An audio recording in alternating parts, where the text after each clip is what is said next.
حضرت اویس کرنی رضی اللہ تعالیٰ عنہ مسلمان ہوئے، بڑا دل چاہتا تھا حضور سے ملنے کو، آئے بھی 2 دفعہ، آپ نے باتیں سنی ہوئی، اماں بوڑھی ہو اور ماں حکم دے دے کہ نبی پاک کے پاس نہیں جانا، تو حضرت اویس کرنی، یہ داتا گنج بخش علی اجمیری نے لکھا ہے، یہ امام شورانی نے لکھا ہے، یہ تمام ان پہ سیرت نگاروں نے لکھا ہے، کہا بیٹے میں کمزور ہوں، مجھے چھوڑ کے نہ جانا، چھوڑ کے نہ جانا۔ ایک دن بڑی منت کی، رو پڑے، اماں نے کہا بیٹا جانا، لیکن اگر حضور گھر نہ ہوئے تو تلاش نہ کرنا، میں فالج زدہ عورت ہوں، اٹھ کے چل نہیں سکتی۔ حضرت اویس کہتے میں نے دروازے پہ دستک دی، یہ امام شورانی کے جملے، سیدہ عائشہ صدیقہ اندر سے بولی کون ہے دروازے پہ؟ بڑی عاجزی، بڑی درویشی، کہنے لگی اماں جی ایک فقیر ہوں، یمن کا رہنے والا ہوں، ایک فقیر ہوں، ایک درویش ہوں، یمن سے آیا ہوں، محبوب سے ملنا ہے۔ کہا وہ تو گھر میں حجرے میں تشریف فرما نہیں ہے، باہر دیکھ لو، مسجد میں ایک کسی جگہ تلاش کر لو۔ حضرت اویس کرنی کی آنکھوں میں آنسو آئے، کہنے لگے وہ آئے تو بتا دینا کہ ایک قرن سے فقیر آیا تھا۔ امام شورانی کے جملے ہیں۔ حضرت عائشہ کہتی ہے مجھے بتانا نہیں پڑا، محبوب گھر آئے تو آتے ہی پوچھنے لگے عائشہ کوئی آیا تھا؟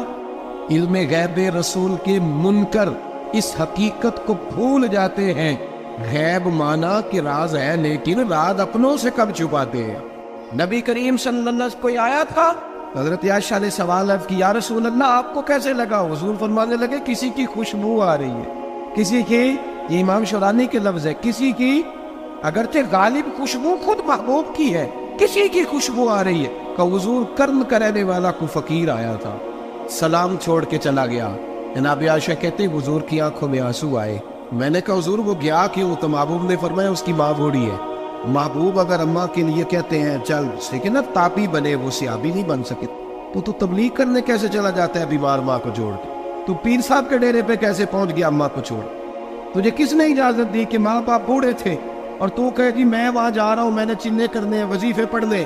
بھائی جب حضرت ایسے کرنی اعلیٰ حضرت امام اہل سنت رحمت اللہ علیہ، آپ نے لکھا ہے کہ وہ جو محبوب کا فرمان ہے نا بخاری مسلم رضا اللہ فی رضا الوالد، فرمایا جس کی والد راضی اس کا اللہ راضی۔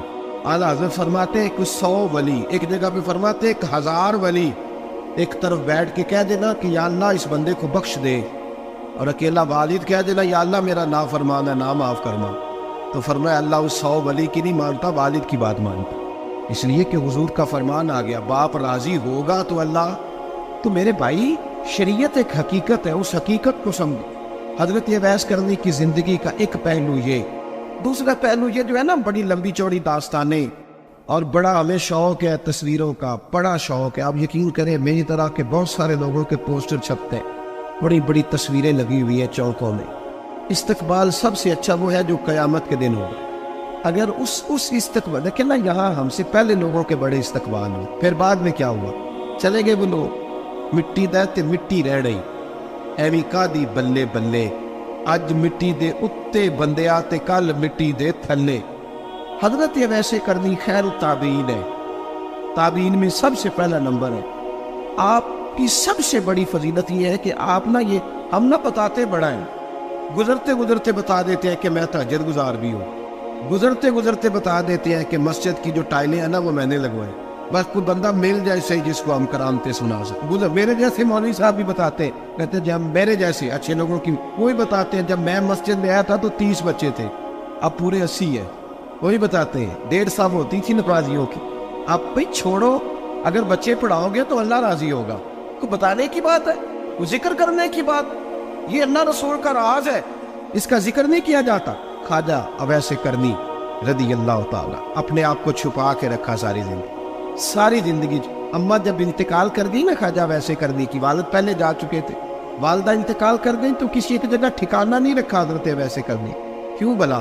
یہ کئی دفعہ جو نعرے شعرے ہوتے ہیں یہ بڑی خرابی کر جاتے، اصل کام رہ جاتا۔ دستبوسی کرنے والے کئی دفعہ اتنا دور لے جاتے ہیں کہ انسان کے اپنے وظائف پیچھے رہ جاتے، کئی دفعہ مشکلات ہوتی۔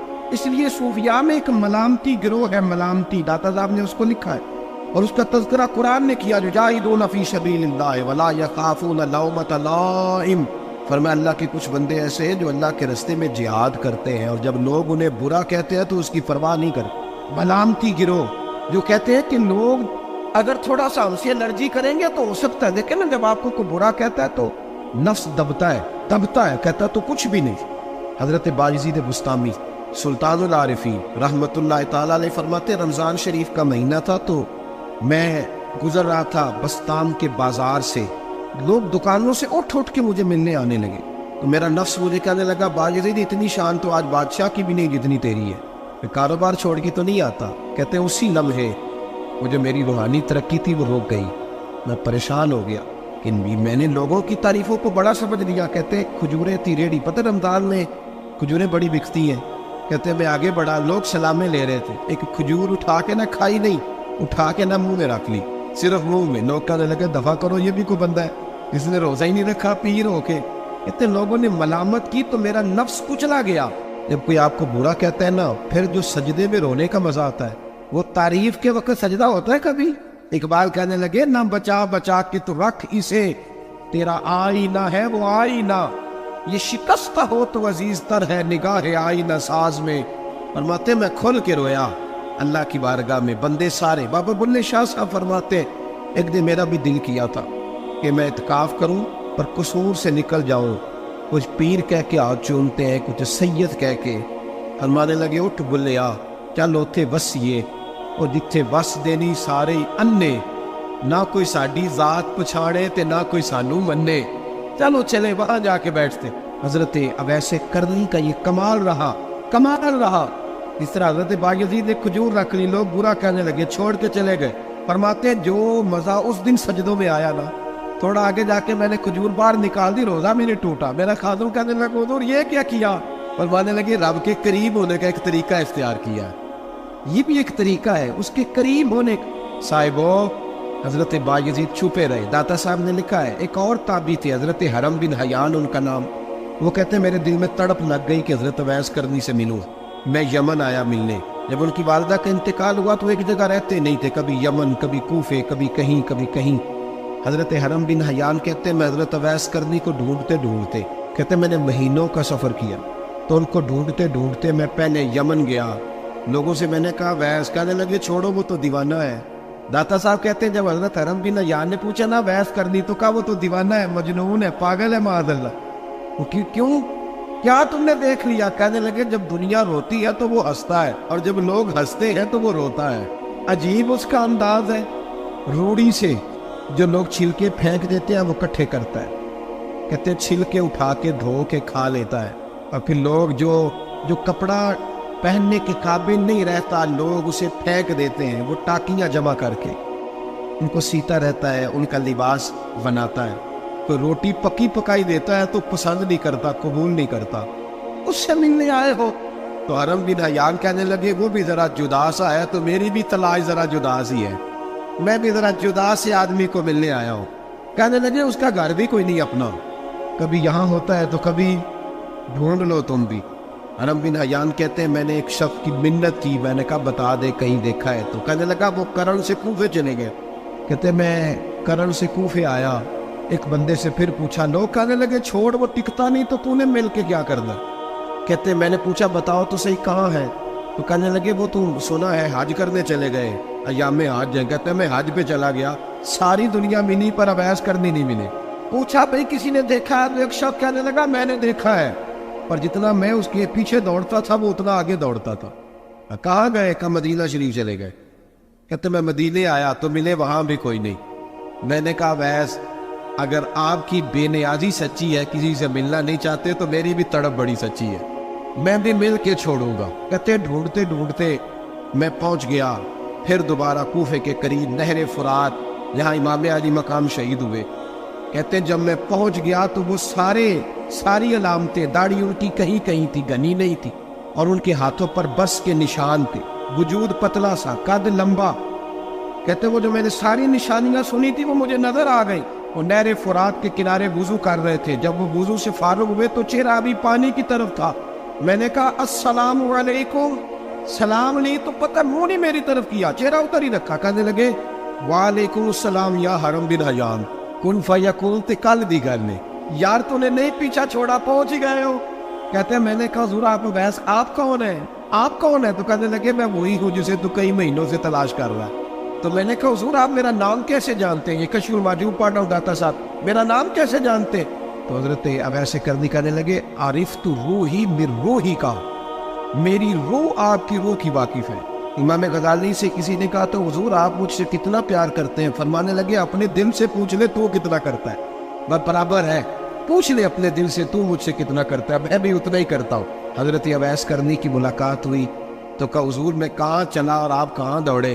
آپ فرمانے لگے یار میں چھپا ہوا ہوں تو مجھے چھپا رہنے دے، میں چھپا ہوا، میں شراب کا مخزن راز تھا اور رہا تھا مدت و راز، یہ تو تیرا شوق کے دید کشا کشا مجھے کھینچ لایا مجاز میں۔ ان کی زندگی تو دیکھو۔ حضرت حرم بن حیان کہتے ہیں میں چند گھڑیاں رکا تو مجھے کہنے لگے جا یار تم کوئی کام کر اور مجھے بھی اپنا کام کرنے دے۔ تو میں نے کہا حضور آپ کیا کریں گے؟ فرمانے لگے گناہ بڑے لمبے ہیں، ذرا معافیا مانگوں گا اپنے رب سے، میں اس کی بارگاہ میں استغفار کروں گا، مجھے ذرا ریت پہ سجدے کرنے دے، تو جا، مجھے شوق نہیں، تو چلا جا۔ حضرت حرم بن حیان کہتے ہیں میں نے کہا حضور میرے لیے دعا کر دے۔ تو جناب اویس کرنی نے ہاتھ اٹھائے، کہنے لگے یا اللہ میری اور اس کی ملاقات جنت میں کرا دینا، یعنی یہ بھی کہہ دیا کہ اب دنیا میں دوبارہ ملاقات نہیں ہوگی۔ کہتے ہیں میں یہ بولنے ہی لگا تھا، کہنے ہی لگا تھا کہ حضور یہاں نہیں ہوگی، تو کہنے لگے چپ کر، جب جنت کی بات جو کر دی ہے۔ ایک اور بات، پیار صرف سامنے رہ کے نہیں ہوتا، بن دیکھا پیار بھی بڑا شاندار ہو۔ میرے محبوب نے اس کو بیان کیا، میرے حبیب رحمت علیہ السلام فرمانے لگے اپنے صحابہ سے تم نے مجھے دیکھ کے کلمہ پڑھا تمہیں ایک مبارک، اور جو بن دیکھے میرے نام پر جانے دیتے ہیں انہیں 7 بار مبارکباد۔ حضرت اویس کہتے او یار دیکھیں نا، ایک معنی میں حضور نے یہ بھی بیان کیا، ابو داؤد میں موجود ہے۔ محبوب فرمانے لگے صحابہ سے بتاؤ کامل ایمان کس کا ہے؟ یا رسول اللہ نبیوں کا، فرمایا ان پر تو وہی آتی ہے، یہ ایک معنی میں ہے، ورنہ کامل ایمان انہی کا ہے۔ فرمایا بتاؤ کامل ایمان کس کا؟ کہا یا رسول اللہ صحابہ کا، ہمارا۔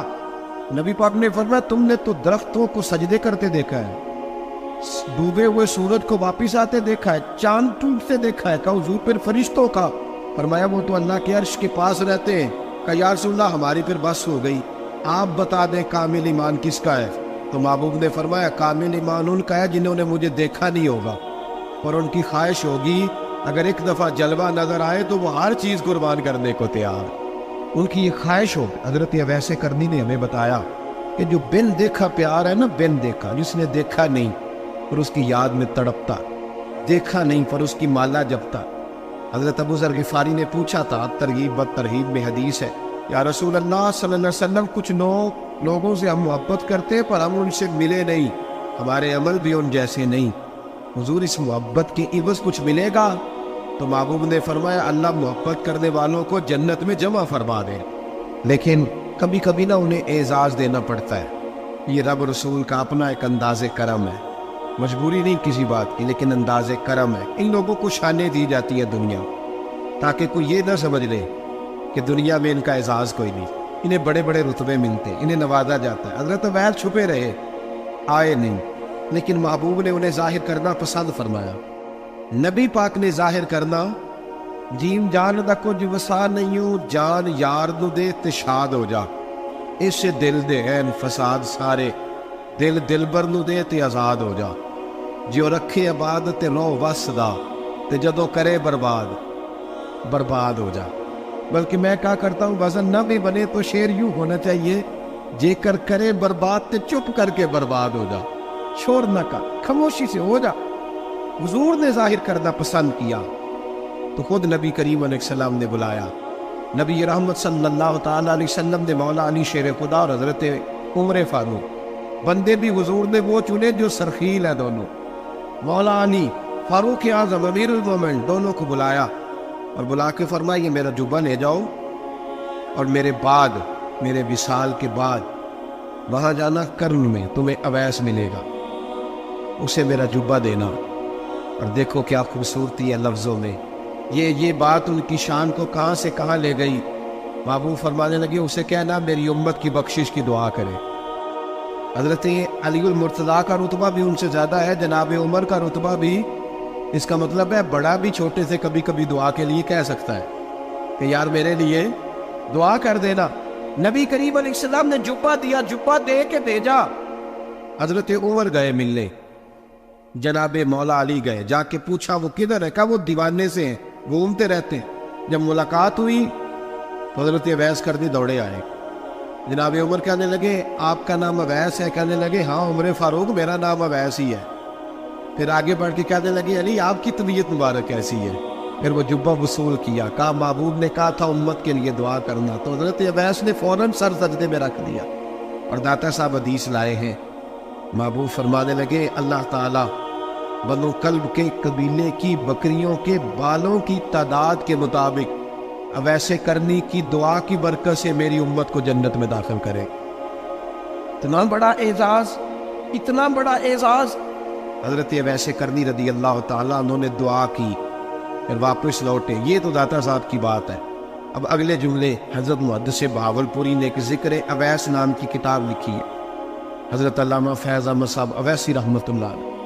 انہوں نے لکھا ہے کہ حضرت عمر فاروق اور مولا علی جب مل رہے تھے نا، تو ایک تیسرے شخص نے کہا کہ اویس ان کی زیارت کر لو جنہوں نے حضور کی زیارت کی، ان کی زیارت کر لو، چلو آپ حضور کی زیارت نہیں کر سکے تو زیارت کر لو۔ تو حضرت اویس کرنی اٹھ کے قریب گئے تو جناب علی المرتضیٰ اور جناب عمر سے کہنے لگے حضور کی داڑھی مبارک میں کتنے بال سفید تھے؟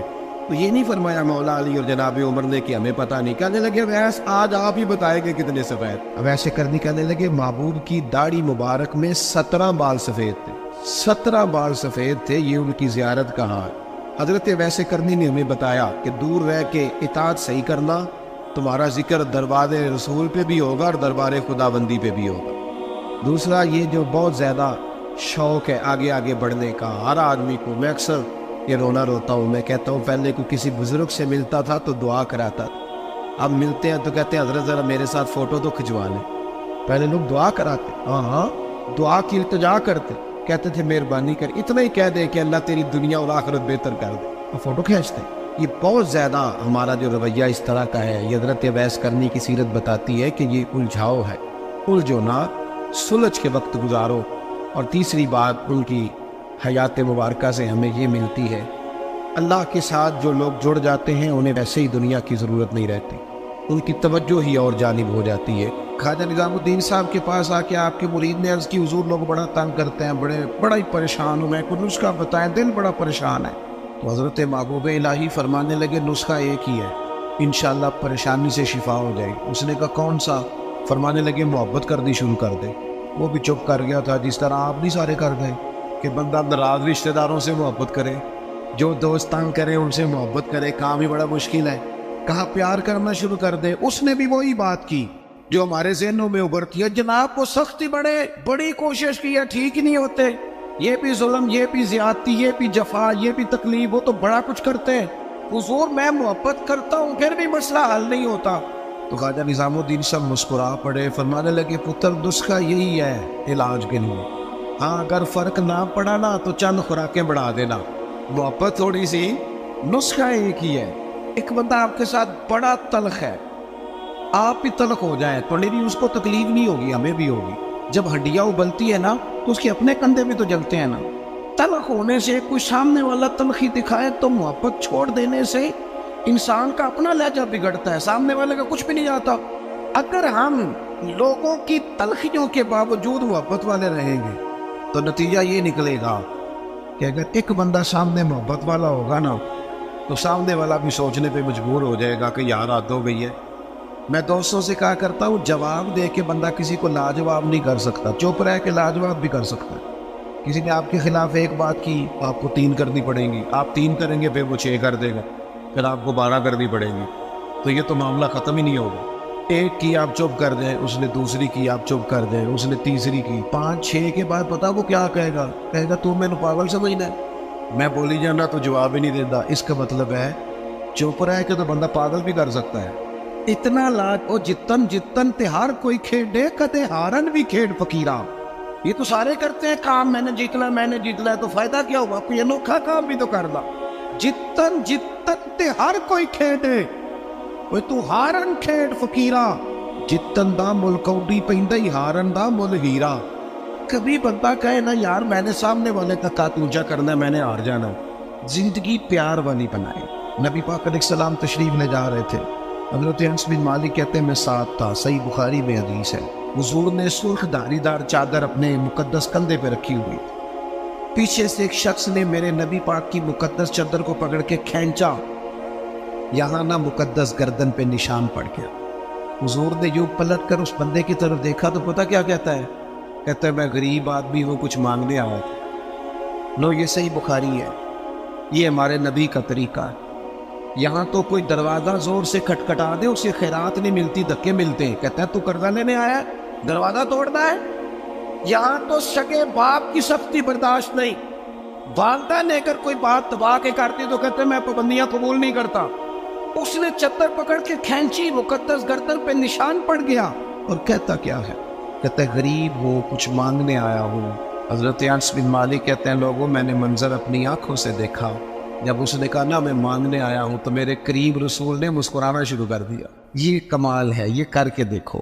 اپنا لہجہ نہیں بدلنا، سامنے والا کوئی بھی ہو۔ یہ کوئی بات تو نہ ہوئی کہ سامنے بندہ تلخ تھا تو لہذا میں بھی تلخ ہو گیا۔ نیکی ہوتی ہے، تجارت نہیں ہوتی، اور نیکی ہمیشہ یک طرفہ ہوتی ہے، دو طرفہ نہیں ہوتی۔ دو طرفہ تو تجارت ہوتی ہے، تو کر پھر میں بھی کروں گا، یہ تو تجارت ہو گئی۔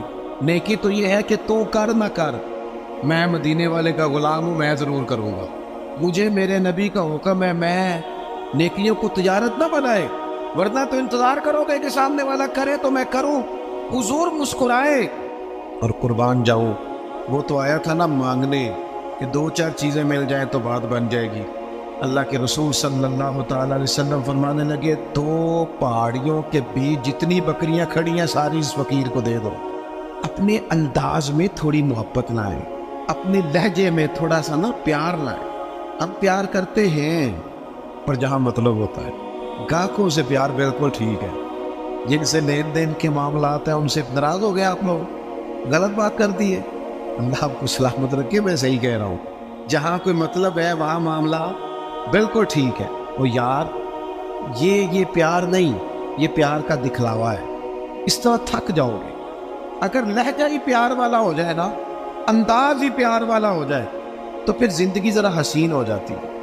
پھر نہ ماں کو بیٹے سے بات کرتے ڈر نہیں لگتا، پھر اہلیہ اس سے بات کرتے پریشان نہیں ہو، وہ خوف نہیں کھاتی کہ یہ مجھ سے گلاس ٹوٹ گیا تو پتہ نہیں اب کیا بنے گا۔ پھر غریب بہنیں بات کرتی ہیں تو ذرا آسانی سے کر لیتی ہیں، پھر کوئی محلے دار غریب بات کر لیتا ہے، لیکن اگر لہجہ تلخ ہو، انداز سخت ہو، پھر خرابی ہوتی ہے۔ ایک چوتھی بات بھی ہے جس کی وجہ سے ہم محبت نہیں کرتے، ہم نہ اپنا کوئی نہ کوئی منصب بنا لیتے ہیں، پھر ہم سمجھتے ہیں میری یہ شان ہے۔ دیکھیں عالم کی عزت کرنا بڑا ضروری ہے، پر عالم کو یہ تو نہیں نہ کہا گیا کہ وہ علم کے تکبر میں مبتلا ہو جائے کہ میں جو کہ بہت بڑا عالم ہوں، اس کو تو یہ اجازت۔ میری بات کی سمجھ آ رہی ہے آپ کو؟ ایک شخص نیک ہے، ہمیں حکم ہے کہ اس کی عزت کرو، لیکن اگر وہ نیک آدمی کہنا شروع کر دے کہ میں جو کہ ولی اللہ ہوں، یہ اس کے لیے جائز ہے، اسے حق پہنچتا ہے۔ میں آپ کو سمجھانے کے لیے عرض کر رہا ہوں، ہم نہ اپنا کوئی نہ کوئی منصب بنا لیا سب نے، دو چار پانچ بندوں پہ ہم حاکم بن گئے، لہذا ہم کہتے ہیں اس کے لیے اس کی ضرورت ہے، یہ میری خدمت کرے۔ یاد رکھنا جو ملازموں کے حق میں تلخ ہو جاتا ہے وہ آہستہ آہستہ سب کے ساتھ ہی تلخ ہو، اسے عادت ڈال جاتی ہے نا روب ڈالنے، سب کے ساتھ تلخ ہو جاتا ہے۔ جو جس کے ساتھ بھی رویہ سخت کرتا ہے وہ اس کی طبیعت کا حصہ بنتا جاتا ہے۔ اگر آپ کو اللہ تعالیٰ نے اعزاز دیا ہے تو یہ اس کا فضل ہے۔ زندگی میں جو رب نے ہمیں نعمتیں دی ہیں کبھی گن کے دیکھ لیں، وہ ہماری محنت نہیں، وہ محض اللہ کا فضل ہے۔ تو اگر محض اللہ کا فضل ہے پھر ہمیں جھکے ہوئے ہونا چاہیے تھا، بجائے اس کے کہ ہم اس پر تبصرہ کرتے۔ کسی بندے کے پاس اگر کوئی ملازم ہوتا ہے نا، اس کے پاس اگر ڈرائیور رکھنے کے پیسے ہوتے ہیں، تو آج کل ماحول یہ بن گیا کہ میرا ڈرائیور نہیں رکھا ہوتا، پھر خواہش ہوتی ہے کہ میری گاڑی کا دروازہ بھی یہی بند کرے، یہ اٹھے اور میرے سارے کام یہی بندہ کرے۔ تو میرے عزیز اس سے بھی بندہ تلخ ہوتا ہے، محبت اس کی طبیعت سے نکل جاتی ہے، موسم محبت بدل جاتا ہے۔ آپ اپنی زندگی میں نرم رہیں۔ صحابہ فرماتے ہیں جب مسجد نبوی کی تعمیر ہو رہی تھی نا، ہم بھی اینٹیں اٹھا کے لاتے تھے، اور ہم نے یہ عجیب نظارہ بھی دیکھا کہ نبیوں کے امام، رسولوں کے امام، اللہ کے محبوب مطلق، جن کی زیارت کے لیے فرشتے منتظر کھڑے رہتے ہیں، ہم نے پلٹ کے دیکھا کہ وہ محبوب بھی اینٹیں اٹھا کے لا رہے۔ کہتے ہیں جب خندق کھود رہے تھے نا، خندق، تو وہ محبوب جن کے پیروں پر اللہ پتھروں کو نرم کر دیتا ہے، جب ہم خندق کھود رہے تھے نا تو ہمارے نبی پاک بھی ہمارے ساتھ مل کے کام کراتے۔ اپنی زندگی میں اللہ اعزاز دیتا ہے، لیکن اگر آپ اپنوں کے ساتھ مل جل کے رہتے ہیں تو محبتیں فروغ پاتی، پیار بڑھتا ہے۔ حضرت عمر بن عبدالعزیز رحمۃ اللہ علیہ بادشاہ تھے، تو رات کے وقت ایک خادم آپ کو خدمت کے لیے دیا گیا تھا. اور جو لوگ یہاں نا ہمارے میں پڑھ رہا تھا علامہ عبد المصطفیٰ دری صاحب رحمۃ اللہ علیہ بہت بڑے عالم تھے. تو وہ حزب اللہ ناف تقریر کرنے آئے تو فرمانے لگے مجھے نا بڑا لمبا عرصہ ہو گیا ہے, 30-35 سال 40 سال ہو گئے حدیث پڑھاتے. کہنے لگے میرے ہزاروں شاگرد ہوں گے. لیکن اگلی بات پتہ انہوں نے کیا کی؟ کہنے لگے ہزاروں ہیں پیار کرنے والے, پر اللہ کا شکر ہے میں اپنے جوتے خود اٹھا لیتا ہوں. میں اپنے جوتے, یہ مرض لگ جاتا ہے بعض اوقات بندے کو کہ کوئی جناب آئے اور میرا چونکہ اعزاز ہے, یہ چیز بھی انسان کو محبت سے دور لے جاتی ہے. حضرت عمر بن عبدالعزیز ایک ملازم آپ کو دیا گیا تھا, رات کو آپ کے پاس رہتا تھا خدمت کے لیے. تو رات کو کچھ لوگ بھی آئے ہوئے تھے آپ سے ملنے کے لیے. تو جناب عمر بن عبدالعزیز رحمۃ اللہ تعالیٰ علیہ تشریف فرما تھے, کوئی کام ہو رہا تھا, وہ غلام کی ڈیوٹی تھی خدمت میں رہنے کی. جوان آدمی تھا, تھک گیا, دیوار سے ٹیک لگائی اور بیٹھا بیٹھا سو گیا. اب وہ جو چراغ جل رہا تھا نا محفل میں, وہ جلتے جلتے جلتے جلتے وہ چراغ گل ہو گیا. حضرت عمر بن عبدالعزیز نے اس غلام کی طرف دیکھا تو وہ تو سو رہا ہے. اسی بھلا کیا کھید ہے, یہ پیسے کیڑی گل دے لینا ہے, انہوں پھر تنخواہ نہیں دی تھی. اسی وقت ہی لوگوں کو یاد آ جاتا ہے, وہ سو گیا. حضرت عمر بن عبدالعزیز نے اس کو سویا ہی رہنے دیا. اٹھے, چراغ میں خود تیل ڈالا, بتی لگائی, اسے روشن کیا, دوبارہ آ کے بیٹھ گئے. وہ جو بندہ ملنے آیا ہوا تھا نا, اس نے وہی بات کی جو آج کل سارے کرتے. کہنے لگا حضور یہ پیسے کس کام کے لیتا ہے, سو گیا ہے, تنخواہ کس کام کی لیتا ہے؟ حضرت عمر بن عبدالعزیز کہنے لگے کام چور بھی نہیں, سست بھی نہیں, روز ڈیوٹی ٹھیک کرتا ہے. آج ذرا بیچارے کی آنکھ لگ گئی, کو رات دیر سے سویا ہوگا یا کوئی تھک گیا ہوگا, کوئی حرج نہیں, انسان پر کبھی کبھی نیند غلبہ بھی کر لیتے, یہ گنجائش دینی چاہیے انسانوں. کہا سو گیا کوئی حرج نہیں. وہ بندہ پھر کہنے لگا نہیں نہیں آپ کو خود اٹھ کے جانا پڑا ہے. وہ بعض لوگ تو بالکل پسند ہی نہیں نہ کرتے, وہ جناب آپ کو جانا پڑا ہے. تو حضرت عمر بن عبدالعزیز اس کی پریشانی کو دیکھ کے ہنس پڑے, فرمانے لگے تو پریشان نہ ہو, میں جب اٹھ کے گیا تھا تب بھی عمر بن عبدالعزیز ہی تھا, اور چراغ جلا کے آیا ہوں پھر بھی عمر بن عبدالعزیز ہی ہو. میرے لہجے میں کوئی اس کے لیے سختی آئی کوئی حرج نہیں. کبھی اگر میاں صاحب کو گھر میں چائے خود بنانی پڑ جائے نا, کوئی حرج نہیں. کسی وقت کام کرنا پڑ ہی جاتا ہے, گھر والے بیمار بھی ہو سکتے ہیں. کسی وقت اگر انہیں صرف کھانا ڈال کے لانا پڑ جائے تو کوئی تکلیف والی بات. کیا یہ باتیں لوگوں کو سنانے کے لیے کہ نبی پاک علیہ السلام اپنا کام خود کر لیا کرتے, سارے کام اپنے دست مبارک سے کر لیتے؟ میری بات پر توجہ ہے آپ حضرات کی؟ تو اپنی زندگی کے اندر محبت لائیں, تھوڑا پیار لائیں. اور ایک بات آخر میں اور آپ کو سمجھانی ہے, محبت جب تب ہوگی جب ہم نہ دوسروں کے جذبات کا بھی خیال رکھیں گے. نیند کیا صرف مجھے آتی ہے, کسی اور کو نہیں آتی. بھوک کیا صرف مجھے لگتی ہے, کسی اور کو نہیں لگتی. سفر کرنے کے لیے راستہ صرف مجھے کو چاہیے, میں نے منزل پہ پہنچنا ہے, باقی دنیا نے نہیں جانا. جب ہم صرف اپنے بارے میں سوچتے ہیں نا, احساس نہیں پیدا ہوتا, پھر تلخ ہو جاتے ہیں. کبھی بھی کسی بھی شخص سے ملاقات کریں تو اپنے آپ کو اس کی جگہ پہ رکھ کے دیکھیں کہ اگر یہاں میں ہوتا تو پھر کیا ہوتا. معاشرے کی اصلاح ہوگی, محبت پیدا ہو.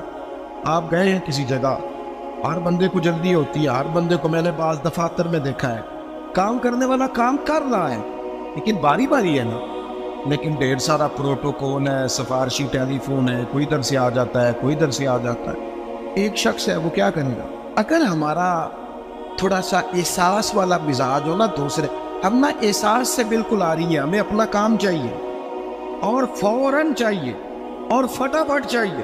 میں ایک جگہ پہ حاضر تھا تو اس گھر میں نا ان کے بچوں کو پڑھانے کے لیے ٹیچر آتے تھے.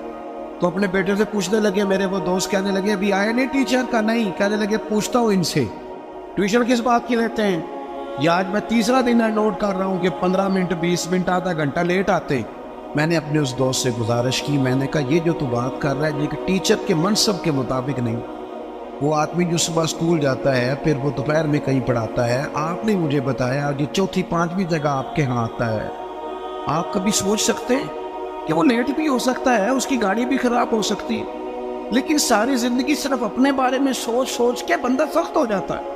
جب تک جذبات احساسات دوسروں کے بارے, حضور نماز پڑھا رہے ہیں, نماز مسلمانوں سنو اور یاد رکھنا, خدا را یاد رکھنا. اللہ کرے آپ موبائل کم چلائیں اور میری بات زیادہ سنیں.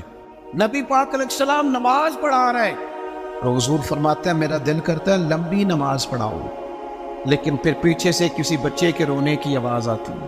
میں سوچتا ہوں اس کی ماں پریشان ہو جائے گی، میں بچے کے رونے کی آواز کی وجہ سے لوگوں کی تکلیف کو سامنے رکھ کے نماز چھوٹی کر دیتا ہوں، نماز مختصر پڑھاتا ہوں۔ نماز میں بھی یا رسول اللہ لوگوں کا خیال، نماز میں بھی آپ کو درجنوں حدیثیں ملیں گی۔ او نوجوانوں، ماں باپ کا احساس پیدا کرو، بڑھاپے کے درد کو محسوس کرو، اپنے ملک میں وطن میں ایک دوسرے کا احساس پیدا کرو، ورنہ طبیعتیں تلخ ہو جائیں گی، محبت نہیں رہے گی، دشمنیاں ہی پروان چڑھیں گی۔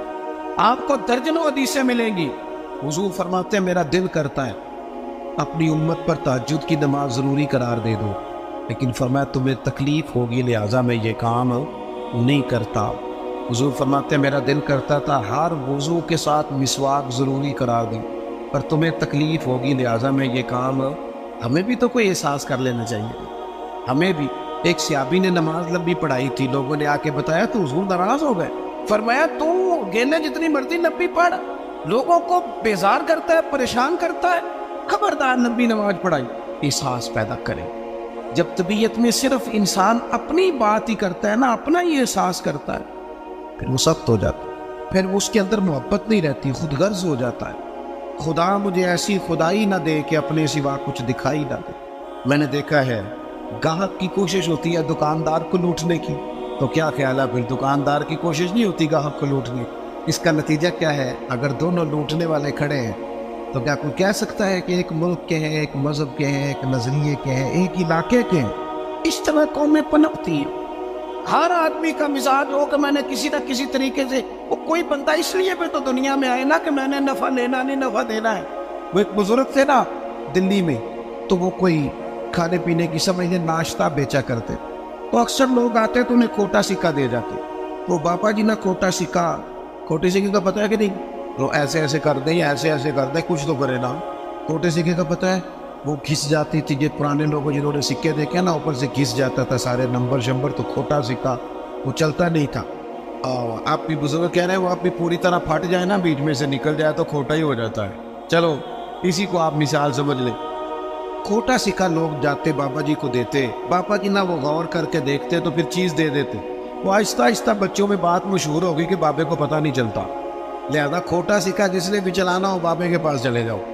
تو وہ بابا جی وہ لوگ نہ کھوٹا سکہ دینے لگے، بات بننے لگی، کافی سارے دن میں کھوٹے سکے 4 5 6 آ ہی جاتے، چپ کر کے رکھ لیتے۔ اللہ اکبر۔ ایک دن بابا جی کا بیٹا کھڑا تھا دکان پہ، کھوٹے سکے والا ہے تو اس نے کہا چل لے جا، دوڑ جا۔ بابا جی کہنے لگے چل پتر دے دو چیز کو یہ رکھنے۔ تو وہ کہنے لگا بابا جی بہت سارے لوگ روز آپ کو کھوٹے سکے دے جاتے ہیں۔ تو مانگنے لگے پتر تیرا کیا خیال ہے؟ مجھے پتہ نہیں، اسی کسے دے کچھ نہیں لگ دے نہ کوئی ساڈا درد دی۔ کہا آپ کو پتہ ہے؟ فرمانے لگے مجھے پتہ ہے کھوٹے دے جاتے، اور میں سوچتا ہوں کسی اور کو بھی تو انہوں نے فریب دینا ہے، چلو میرا گزارا ہوتا ہے باقی مسلمان بچ جائیں۔ ایک میرے دل میں یہ خیال ہے کہ کسی اور کو بھی تو یہ کسی اور کو داغ لگائیں گے تو چلو میں لگوا لیتا ہوں، پتہ نہیں میرا تو کام چلتا ہے، کسی اور کا پتہ نہیں چلے نہ چلے۔ اور دوسری بات کہنے لگے ایک وجہ اور بھی ہے، اور وہ وجہ بیان کرتے رو پڑے، اور کھل کے روئے، اور رج کے روئے، اور تڑپ کے روئے۔ کہنے لگے میں کس لیے بھی کھوٹے سکے لے لیتا ہوں کہ قیامت کے دن جب رب کی بارگاہ میں حاضر ہوں گا تو میں عرض کروں گا مالک میں نے ساری زندگی تیرے بندوں سے کھوٹے سکے وصول کیے ہیں، میں بھی کھوٹا سکہ ہی ہوں، مہربانی کرنا مجھے بھی قبول کر لے، میں بھی کھوٹا ہی ہوں۔ کسی کا احساس تو پیدا کریں، لیکن اگر طبیعت میں احساس ہی نہیں، مزاج میں، پھر اندر کا موسم ٹھیک نہیں۔ ہم کاش ہمارا مزاج خیر خائی کا ہو۔ میرے نبی پاک نے فرمایا میرا سارا دین ہی خیر خائی۔ اگر مزاج خیر خائی کا بن جائے تو میرا سارا وطن ایک دوسرے سے پیار کرنے لگے۔ یہاں کوئی وہ ایک صاحب میرے پاس بیٹھے تبصرہ کر رہے تھے، جوتے بناتے ہیں ان کا کارخانہ ہے، کہنے لگے فلانی شے بھی ٹھیک نہیں ملتی، فلانی بھی۔ میں نے ان سے کہا تبصرے چھوڑیں، آپ جوتا صحیح بنایا کریں، آپ اپنا کام ٹھیک کر کے کریں تاکہ کم از کم جوتا جلدی نہ ٹوٹے، قوم کا ایک بھلا تو ہونا۔ ہم اگر اپنا کام ٹھیک کرتے لگے نا احساس پیدا کر کے، تو ملک میں بڑی خیر آ جائے۔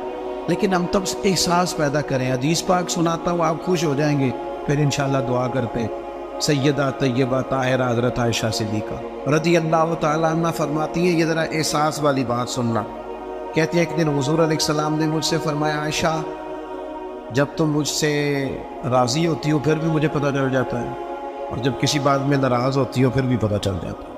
تو کہتے ہیں میں نے جلدی سے عرض کی حضور مجھے میری ماں روئے، میں اور آپ سے ناراض؟ تو حضور فرمانے لگے بتاؤں پھر؟ بڑا کمال سرکار کا آج موڈ مبارک ہے، بتاؤں یا رسول اللہ بتائیے۔ حضور فرمانے لگے کبھی کبھی قسم اٹھاتی ہو؟ یا رسول اللہ اٹھاتی ہوں۔ فرمایا جب تم خوش ہوتی ہو تو کہتی ہو مجھے محمد عربی کے رب کی قسم صلی اللہ علیہ وسلم، اور جب تمہارے دل میں کوئی بات ہوتی ہے پھر کہتی ہو حضرت ابراہیم کے رب کی قسم، پھر ان کا نام لے کے قسم۔ سیدہ عائشہ صدیقہ کہتی ہیں میری تو حالت عجیب ہو گئی، منظر وجد والا ہو گیا۔ میں نے کہا یا رسول اللہ قربان جاؤں آپ اتنا خیال کرتے ہیں، کوئی لفظ کیا بول رہا ہے اور اس کے لفظوں میں درد کیا ہے؟ ایک تو ہمارے ہاں تو یہ مسئلہ نا احتجاج کر کے اپنی بات منوانی پڑتی، اور یہاں حالت یہ ہے کہ حضور جملوں سے پہچان گئے، لفظوں سے پتہ چل گیا کہ آج ماحول کے یا رسول اللہ اتنا خیال کرتے ہیں۔ او دوستو ہمارے اپنے تڑپ گئے، اور ہمیں صرف اپنا خیال ہے، اپنی روٹی کا، اپنے کپڑوں کا، اپنی نیند کا، اپنے موبائل کا، اپنے یاروں کا۔ چھوڑ تھوڑی دیر کے لیے چیزیں، پہلے تو میں بچوں کو منع کرتا تھا، اب میرا دل کرتا ہے میں بڑوں سے کہوں کہ تھوڑی دیر موبائل چھوڑ یار، بچوں سے بھی حال چال پوچھ، اپنے بچوں سے بات چیت کر، اپنے گھر والوں سے بات۔ اب سیانے بندے سے کہنے کو دل کا احساس ہی ختم ہو گیا۔ اقبال کہنے لگے دل کے لیے موت ہے موت، دل کے لیے موت ہے یہ مشینوں کی حکومت، احساس مربت کو کچل دیتے ہیں آلات، اتنے سارے سنگی آئے ہو۔ میرے محبوب کی یہ حدیث یاد رکھنا۔ سیدہ کہتی ہیں میں نے کہا حضور آپ اتنا خیال کرتے ہیں، اور پھر کہنے لگی یا رسول اللہ مجھے اللہ کی قسم میرے لبوں سے آپ کا نام ہی جاتا ہے، میرے دل میں آپ ہر وقت موجود رہتے ہیں۔ دوستو احساس والی زندگی پیدا کریں، طبیعت میں دوسروں کے لیے احساس لائیں۔ اگر تھوڑا تھوڑا احساس ہونے لگ جائے نا تو ایک بات یاد آ گئی کر جاؤں، حضرت مولانا ضیاء الدین صاحب مدنی قطب مدینہ رحمۃ اللہ علیہ، وہ نا مدینے کے کپڑے والے کے لیے ہر روز دعا کرتے تھے، تاجر تھا کوئی اس کے لیے روز دعا کرتے، اکثر یاد کرتے، دعائیں دیتے اسے اکثر۔ تو لوگوں نے کہا حضور ماجرا کیا ہے؟ فرمانے لگے میں نا مدینہ شریف کے ایک دکاندار سے میں نے کچھ کپڑا لیا تھا، میں درزی کے پاس گیا تو اس نے کہا یہ تھوڑا ہے، کوئی ایک دو گاز اور لائے پھر آپ کا لباس بنے گا۔ کہتے میں دوبارہ عصر کے بعد اس سے کپڑا لینے گیا تو وہ سامنے پڑا تھا، تو مجھ سے کہنے لگا سامنے والی دکان سے لینے۔ کہتے میں نے اسے کہا سامنے پڑا ہے میں تجھ سے لے کے گیا ہوں دیکھ، کہنے لگا حضرت مہربانی کریں سامنے والی دکان سے لے۔ کہتے میں تھوڑا سا اس سے ناراض ہوا، میں نے کہا یار آتے ہوگی تجھ سے کپڑا خریدا اب سامنے پڑا ہے تو دے کیوں نہیں دے رہا؟ تو کہتے اس نے نا بڑی محبت سے میرے ساتھ بات کی، کہنے لگا حضور بات یہ نہیں ہے کہ میں کسی تکبر میں ہوں، مسئلہ یہ ہے کہ میں نے صبح سے کافی بکری کر لی ہے، سامنے والے کا ایک گاز بھی نہیں بکا، تو سبزی تو اس نے بھی لے کے جانی ہے نا، کہا بچے تو اس کے بھی انتظار کر رہے ہیں، اگر مہربانی کرو نا آپ کپڑا اس سے خرید لو، اس سے کپڑا خرید لو، تو اس کا نتیجہ یہ ہوگا کہ وہ بھی بیچارہ اپنے گھر چل، کاش میں صرف اپنے گھر میں روشنی نہ کروں، مجھے سب کے گھروں کا فکر لگ جائے۔ رب کریم نے فرمایا کیا تم سمجھتے ہو کہ ہم نے تمہیں بیکار پیدا کیا، اور کیا تم سمجھتے ہو کہ تمہیں لوٹ کر ہماری طرف آنا نہیں؟ اللہ تبارک و تعالیٰ نے بہت ساری حکمتوں کے تحت بہت ساری کرم نوازیوں کے ساتھ انسان کو تخلیق فرمایا۔ ہم پر انسانی کمزوریاں غالب آ جاتی ہیں، بہت ساری سستی، بہت ساری غفلت طبیعت میں پیدا ہو جاتی ہے، راہ چلتے چلتے بہت ساری جگہوں پہ ہم الجھ جاتے ہیں، نتیجہ یہ نکلتا ہے کہ کچھ وقت جو قیمتی ہوتا ہے اسے ہم بیکار ضائع کر دیں، اور پھر اس بیکار وقت ضائع کرنے کے اتنے عادی ہو جاتے ہیں کہ صحت مند لوگ بیمار ہو جاتے ہیں، جوانوں کو بڑھاپا آنے لگتا ہے، پھر فرصت کے لمحات مصروفیت کی طرف بڑھ جاتے ہیں، یہاں تک کہ زندگی اپنے اوقات پورے کر کے موت کی طرف بڑھنے لگتی۔ لیکن وہ بلا وجہ کی غفلت، لا یعنی، بے معنی، بے مقصد باتیں، اپنے آپ سے زیادہ دوسروں کے معاملات میں الجھاؤ کا شکار رہنا، غفلتوں کا شکار رہنا، اپنا حساب کرنے کی بجائے ساری دنیا کا حساب کرتے رہنا، انسان نقصان کی طرف چلا جاتا ہے۔ اللہ کریم نے فرمایا تم کیا سمجھتے ہو تمہیں بیکار پیدا کیا؟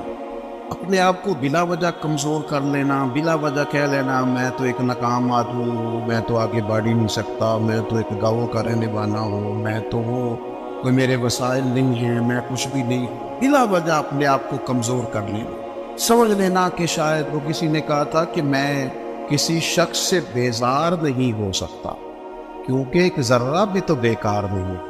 اللہ تعالیٰ نے لقد خلقنا الانسان فی احسن تقویم، اس نے خوبصورت تقویم پر انسان کو پیدا کیا، اعلیٰ درجے کی، اس کو الذی خلقک فسواک فعدلک فی ای صورت ما شاء رکبک، کتنا حسین کر کے انسان کو بنایا ہے، اس کے اندر صلاحیتیں رکھی ہیں، سوچنے سمجھنے کی طاقت دی ہے، اس کو فہم و فراست دیا ہے، اچھے بھلے کی تمیز، اچھے برے کی تمیز فطرت میں رکھ دی۔ اللہ کرے آپ موبائل تھوڑا استعمال کریں، میری بات پہ توجہ کریں، دعا کی ہے، آمین تو کہہ دیں، دعا مانگی ہے کہ اللہ کرے آپ کی توجہ زیادہ میری بات پہ رہے۔ یہ فطرت میں رکھ دی چیز، ہم کیا کرتے ہیں؟ ہم اپنا وقت بیکار ضائع کرتے ہیں۔ بہت ساری جگہوں پہ انسان کو چلتے چلتے سپیڈ بریکر کا سامنا کرنا پڑ جاتا ہے، پر وہاں رک جانا تو کوئی عقل مندی نہیں۔ انسان کو بہت ساری جگہوں پہ کسی مقام پہ سستانے کے لیے رکنا پڑتا ہے، لیکن وہیں ٹھہر جانا، سفر ہی چھوڑ دینا۔ زندگی جد و جہد والی ہونی چاہیے، اعمال والی ہونی چاہیے، کچھ نہ کچھ انسان کو کرتے رہنا چاہیے۔ غیر ذمہ دارانہ گفتگو، غیر ذمہ دارانہ وقت کا ضیاع اور بلا وجہ کا الجھاؤ جس کا کوئی مقصد نہیں، جن چیزوں کی بالکل ضرورت نہیں، ان باتوں میں دلچسپی اور ہر وقت مفت کا الجھاؤ۔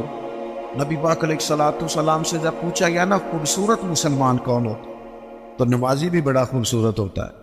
ایک احرام میں ایک بولی بولتے ہوئے ایک میدان میں لبیک لبیک کہنے والے حاجی بھی بڑے خوبصورت ہوتے ہیں۔ اللہ کی بارگاہ میں بیٹھ کر اس کی بارگاہ سے بیت اللہ کے سائے میں دعائیں مانگنے والے بھی بڑے حسین ہوتے ہیں۔ اللہ کی کتاب سامنے رکھ کر صبح سے شام تک اس کو یاد کرنے والے، تلاوت کرنے والے حافظ بھی بڑے حسین ہوتے ہیں۔ علماء کی بھی بڑی بات، سخی کی بھی بڑی بات، ماں باپ کے خدمت گزار کی بھی بڑی بات، لیکن یا رسول اللہ صلی اللہ تعالیٰ علیہ وسلم اپنے مفہوم کے لحاظ سے اور اعزازی خصوصیات کے لحاظ سے خوبصورت مسلمان، جس پر مسلمان کی تعریف صادقہ ہے، خوبصورت مسلمان کون ہوتا ہے؟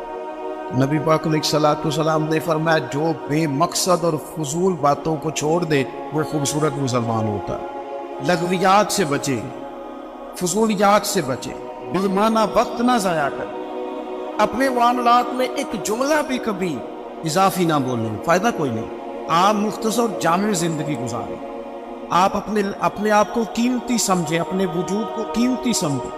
آپ دیکھیں نا، انسان کو اللہ تعالیٰ نے اشرف المخلوقات بنایا، تسخیر کائنات اس کے ذمہ لگائی، اس نے بر اعظموں پر حکومت کر کے دکھائی۔ انسان کہاں سے اٹھا اور پھر اس نے ہواؤں میں اڑنا شروع، انقلاب آ گیا۔ اور پھر جب یہ مسلمان ہے، جب یہ مومن ہے، پھر تو اس کا کمال نہیں ہے کہ ابھی نیکی کرتا نہیں، صرف نیکی کا ارادہ کرتا ہے، اللہ اجر عطا فرما بھی دیتا۔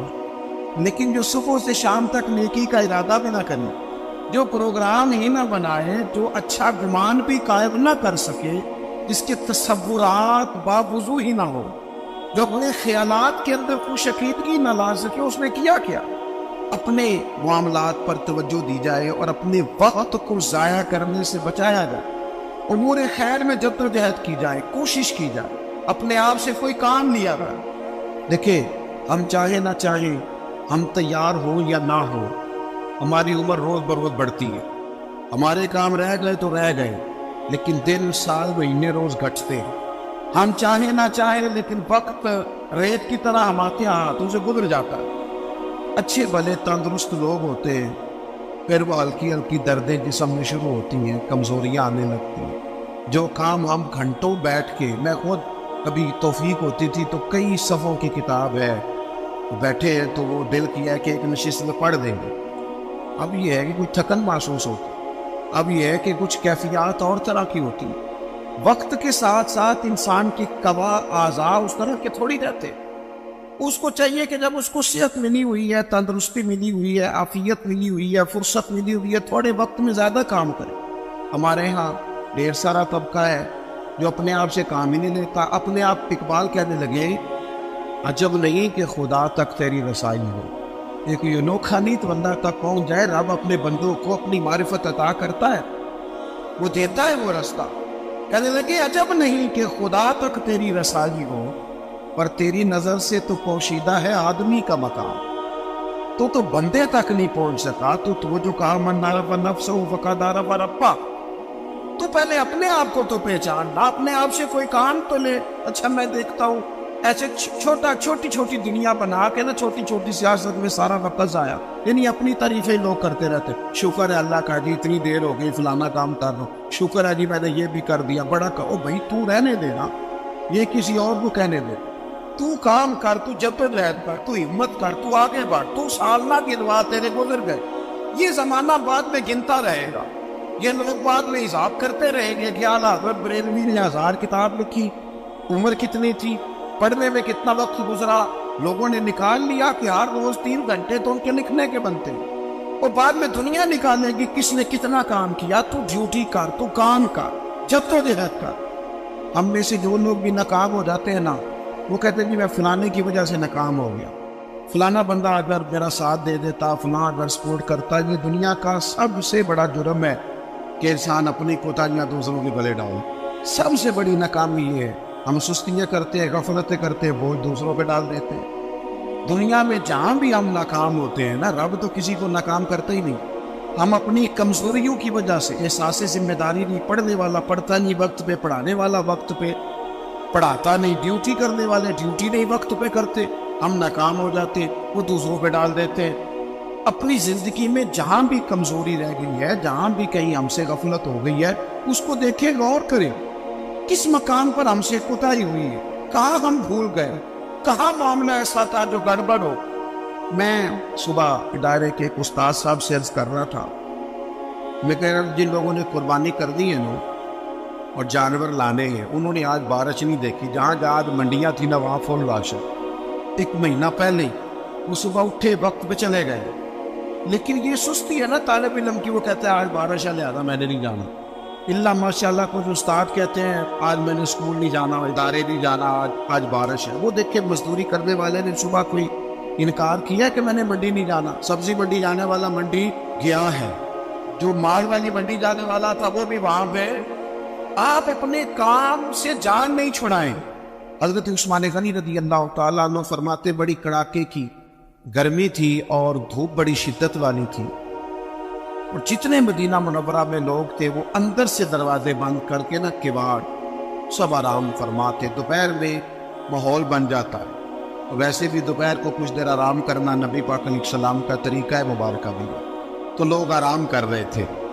حضرت عثمان غنی فرماتے کسی کام کے لیے مجھے چھت پہ جانا پڑا، گرمی بڑی سخت تھی، میں مجبوراً گیا، لیکن فرماتے جب میں چھت پہ چڑھا رہا تو میری نظر پڑی تو ایک شخص جن کی عمر مجھ سے زیادہ ہے، بوڑھے محسوس ہوتے، وہ 2 اونٹوں کو ہانکتے ہوئے لا رہا ہے۔ میرے دل میں خیال آیا یار ساری دنیا آرام کر رہی ہے، ان کو بھی سونا چاہیے تھا، اس موسم میں اپنے آپ کو تکلیف دے رہے جب کڑاکے کی گرمی ہے، وہ لے کے آ رہے تھے۔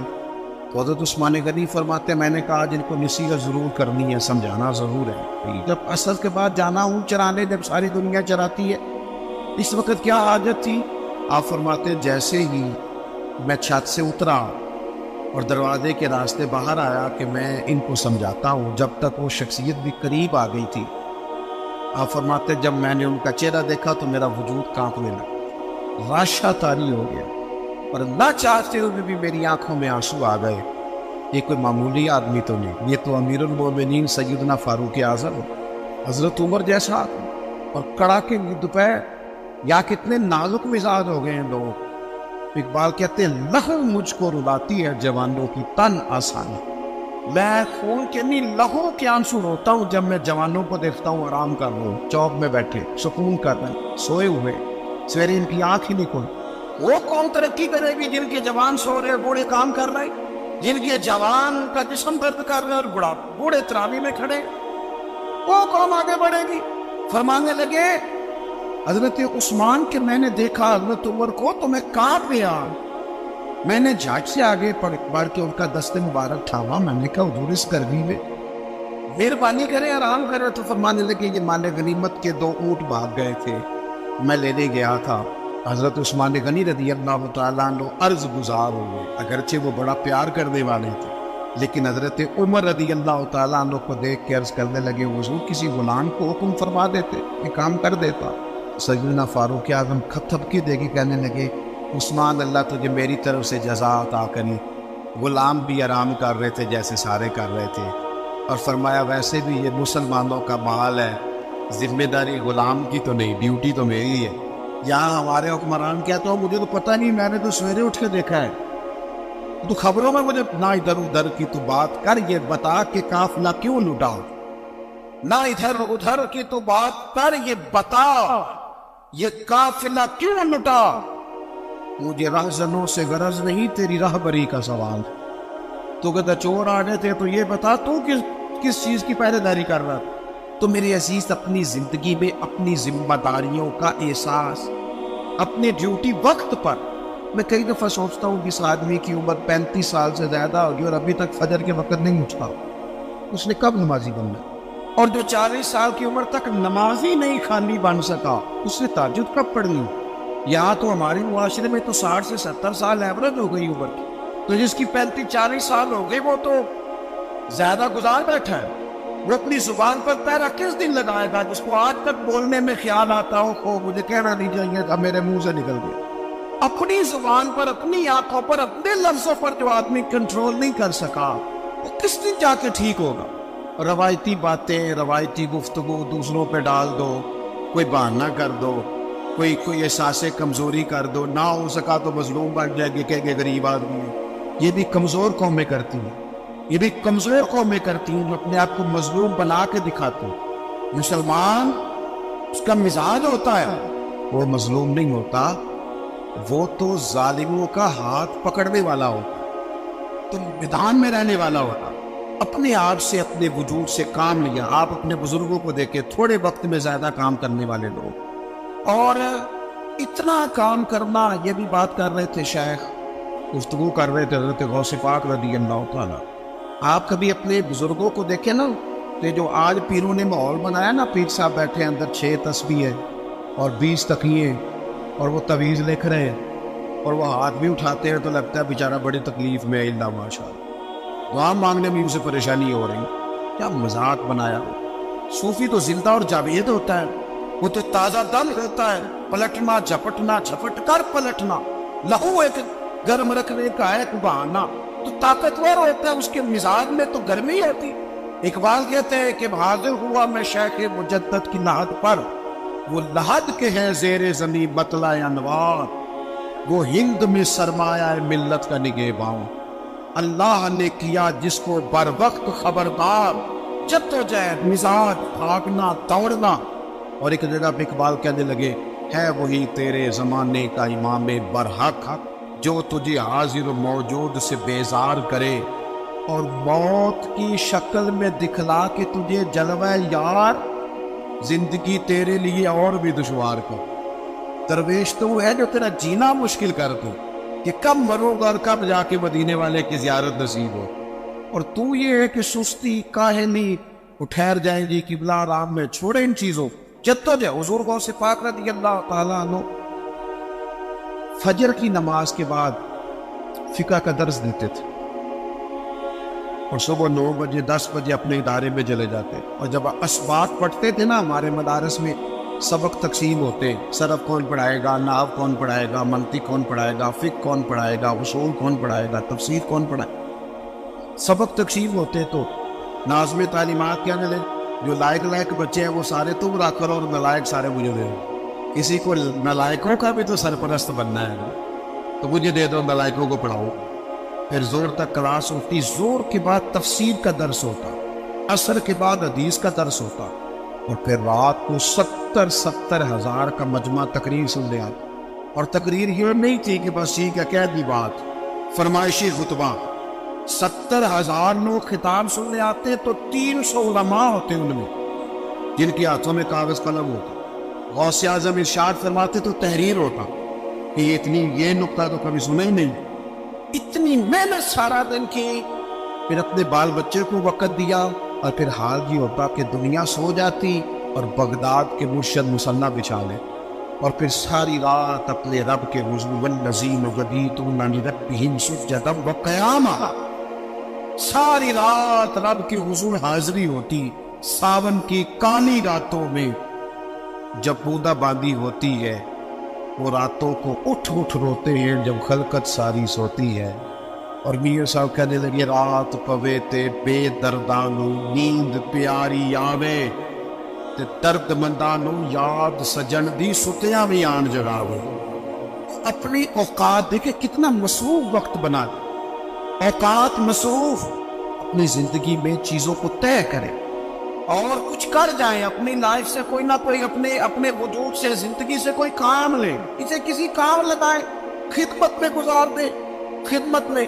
ہمارے بزرگ ہیں، وہ میں دور گیا ہوا تھا کیروڑ پکے کی جانب، جنوبی پنجاب کی طرف، بڑے پرانے بزرگ مجھے ملے، تو وہ نا ابھی بھی عمر 100 سال کے لگ بھگ ہے، تو ڈھیر سارے کام کھڑے ہو کے امامہ باندھ رہے۔ میں نے ان سے کہا ابھی عرصہ پہلے، میں نے کہا جناب آپ بڑے تازہ دم میں، کہنے لگے میں نے ارادہ کیا تھا کہ مخدوم نہیں بننا، خادم ہی بننا ہے، بندہ مخدوم بنتا ہے تو سست ہوگا۔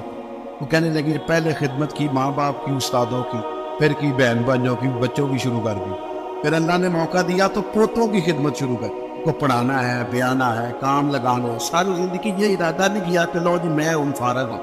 یہ جہاں جملہ آتا ہے پھر انسان ذہنی طور پر کمزور ہو کے خدمت کی ساری زندگی